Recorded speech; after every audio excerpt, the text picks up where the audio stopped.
Just like that, we are officially in the midpoint of the Easter season on a Sunday which is affectionately known as Good Shepherd Sunday. And our gospel lesson takes us back in time, before the cross, before the tomb, before the resurrection, on a winter afternoon that was seemingly like any other in the life of Jesus, with a crowd that has gathered around him and a question that cuts directly to the heart of things. How long will you keep us in suspense? If you're the Messiah, tell us plainly.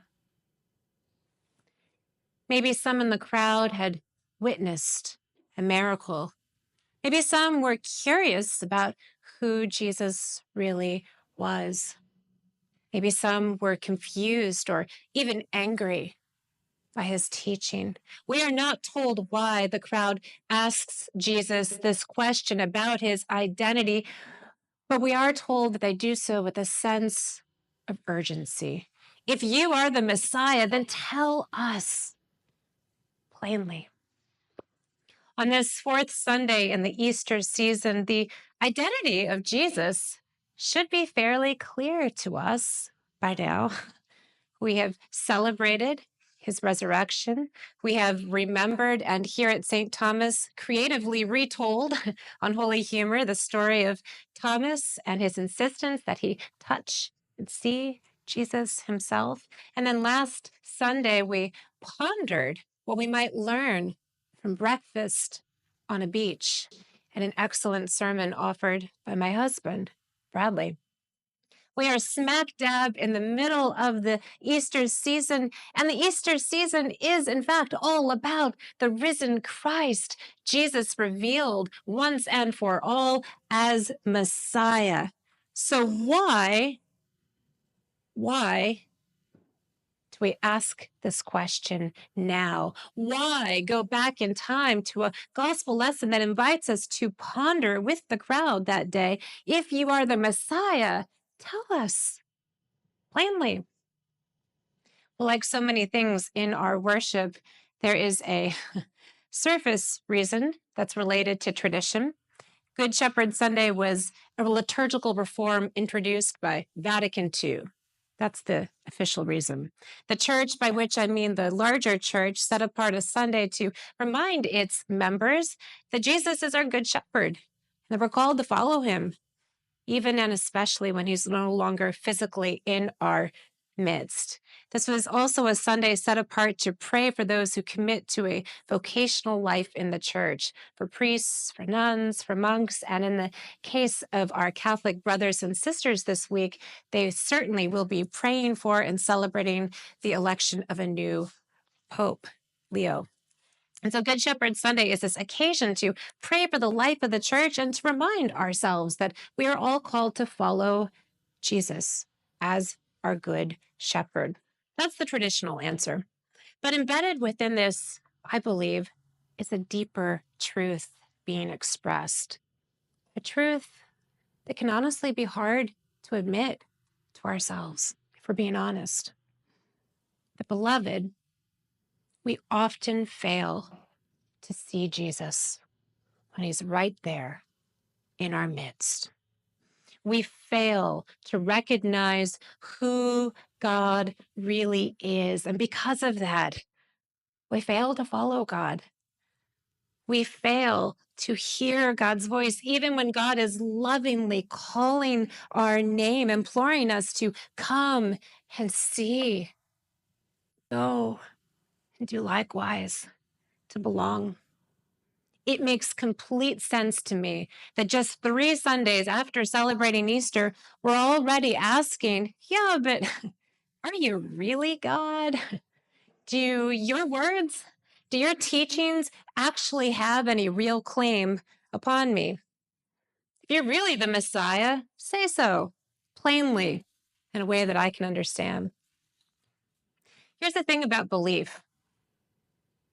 It's not what we say that we believe that really matters. It's a good start, but that's not what matters. It's how we live.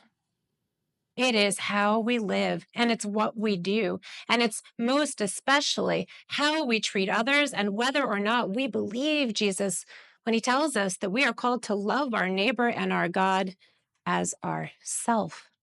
We do not struggle to believe that Jesus was the Messiah because it stretches our intellect or because it pushes us beyond the realm of that which is possible. We struggle to believe that Jesus is actually the Messiah because if we believed this to be true, it would require us to change, to live differently, to love differently, to be like sheep. We don't like being like sheep. We see this in the response of Jesus when he is pressed by the crowd to say or to do something to prove his identity. Well, he responds by placing the responsibility back where it belongs, with us. I've told you. I've told you who I am, but you do not believe me. You don't believe me because you don't belong to my sheep. These words were spoken to those in the crowd, certainly, but I think they're spoken to us today, too. And I believe they're meant to call us to account. They're supposed to sting just a little, not for the purpose of causing harm, but for the purpose of waking us up, for inviting us to honestly call ourselves to account, to assess how are we living? Who are we living for? When Jesus says you don't belong to my sheep, he's not talking about other people, people who don't pray like us, people who don't look like us, people who don't believe like us. No, beloved, when Jesus says you don't belong to my sheep, he's talking about us, all of us, because we all have moments in our lives when we fail to see Jesus in our midst, when we fail to recognize and follow the voice of divine love because we don't want to give up our sense of control. We don't want to belong. Not really, because belonging to the flock requires turning around and it requires commitment. It means a willingness to put aside any other voice that loudly competes for our attention.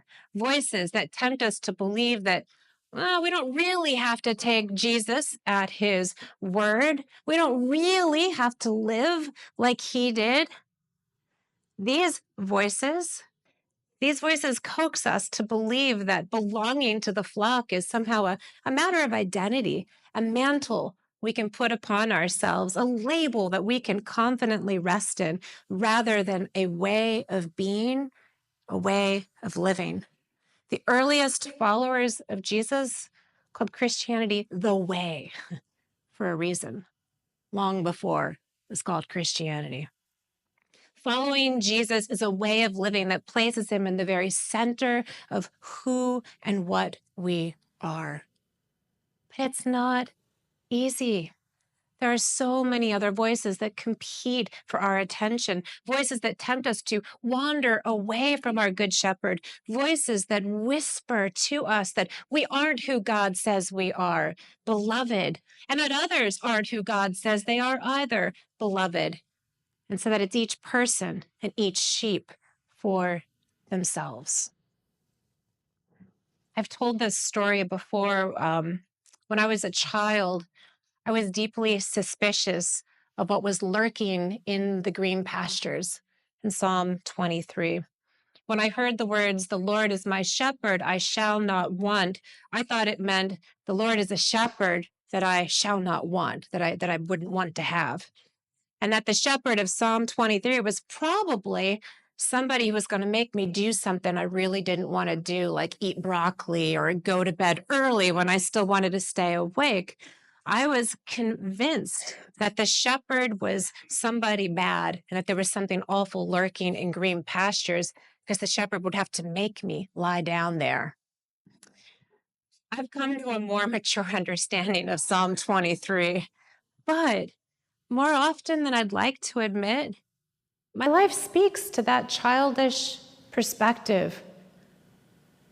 I still can be distracted by the voices of thieves and bandits, rather than trust and follow the one who knows me by name. Trust and follow that God is the source of every good thing I've ever known. Instead, I can try to force my own way to goodness and peace, rather than turn around and surrender to the one who does know the way.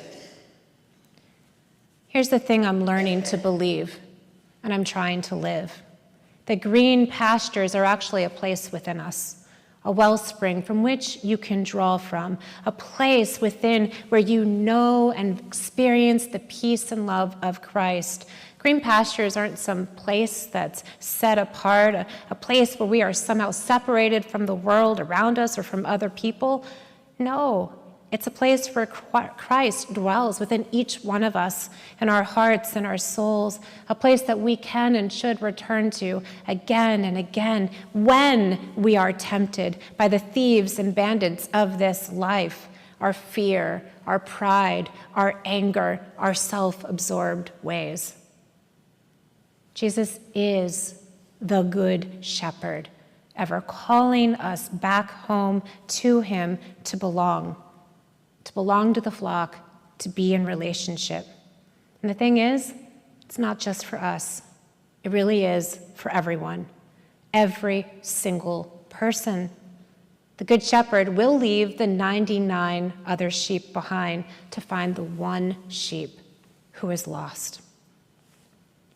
So how do we know when it, in fact, is our shepherd who is calling us? How do we distinguish that voice from the voices of the others who would presumably lead us astray? There's a priest named Father Michael Runninger who says this: if the voice that you hear encourages you to trust, it's probably the Lord. If the voice you hear leads you to cynicism, it's probably an imposter. If the voice you hear calls you to be generous and self-transcending, then it's from the Lord. If the voice calls you to selfishness, to self-centeredness, it's an imposter. If the voice you hear calls you to be faithful, to be true to your word, and to keep your promises, then it is from the Lord. If the voice invites you to break your promises and lie, it's an imposter. If you hear an invitation to spend more of your life focused on others, to measure your success by the difference you make in someone else's life, then that voice is probably from the Lord. If the voice you hear calls you to be a peacemaker, a justice doer, a hope giver, it is from the Lord. If you hear an encouragement to treasure life, to set aside anger, and to forgive, and forgive some more, it is from the Lord. If the voice you hear tells you that you are deeply loved by the eternal God and that you have a dignity that no one can take away from you, then that voice is from the Lord. But if the voice you hear tells you you are not worth it, that there is no hope for you, that is a lie from a liar. And if a voice tells you that others aren't worth it, that there is no hope for them, that is also a lie from a liar. I am the good shepherd, says Jesus. My sheep hear my voice. We can trust the voice of the good shepherd, which is the voice of goodness, of love.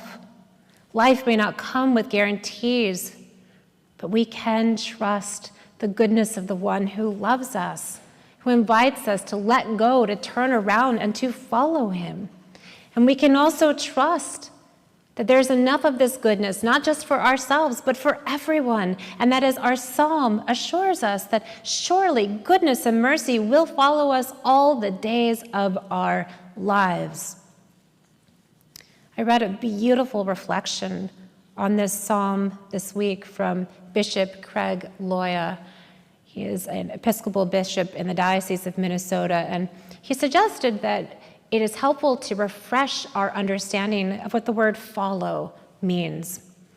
And he says that in verse 6, we usually translate it as goodness and mercy will follow me, but that in Hebrew, the verb for follow does not have the same passive sense that we tend to associate it with, that actually it's better rendered as pursue, that goodness and mercy shall pursue me, keep coming after me, chase me down all the days of my life. Well, we often associate this psalm as this loving and peaceful description of God's guidance. The God who's described here actually aggressively chases us down, comes after us, who will not allow us to stay lost. It's a God who won't accept our thought that the flock somehow doesn't need us, that we don't need to belong to it. And in fact, it's a God for whom everyone belongs, is needed, is of endless value, and is deeply treasured. The voice of our shepherd is the voice of goodness and mercy, a voice that pursues us, a way of being that brings forth healing and wholeness not only for ourselves, but for our hurting and broken world. When we feel lost, when we feel weary, when we feel tempted to leave the flock, we are invited to remember that goodness and mercy will follow us all the days of our lives, and that every member of the flock is precious in God's sight. And there's nothing logical or safe about this, but it is expansive if you're willing to let it in. So I had the blessing and the privilege of being in prison last night for a worship service with two groups of men. Rita Gribel is often, Rita, do you mind waving your hand? She is often in prison as a volunteer chaplain, so I would encourage you to ask Rita about it if you'd be interested in joining our team. It was just a really beautiful gathering. We had somebody on the guitar and we offered prayers. And, I often say when people ask me, why do you go into prison? The honest answer is because it's a place where I find Jesus. It's a place where I really experience a holiness and presence of God that is personally transformative and that fills up my own bucket and gives me so much. And one of the things that all the members of our team try to do when we go in is to give the prisoners an opportunity to speak and to listen, to really hear their voice with the belief and the trust that when Jesus says, I was there in prison when you came to visit, that he meant it and that he is in fact there. And so last night, I invited those who were gathered in this space to share a word of prayer, of blessing, and challenge for all of you. I invited them to be a part of this message today, and I asked them if you could say something to the church, what would you want them to know? What would you want them to hear? What would your prayer be? This is what they wanted to say to you. Don't give up. Faith is not just on Sunday morning. Let go, let God. Don't always try to handle things yourself.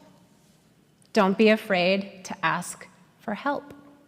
Forgive those who have wronged you.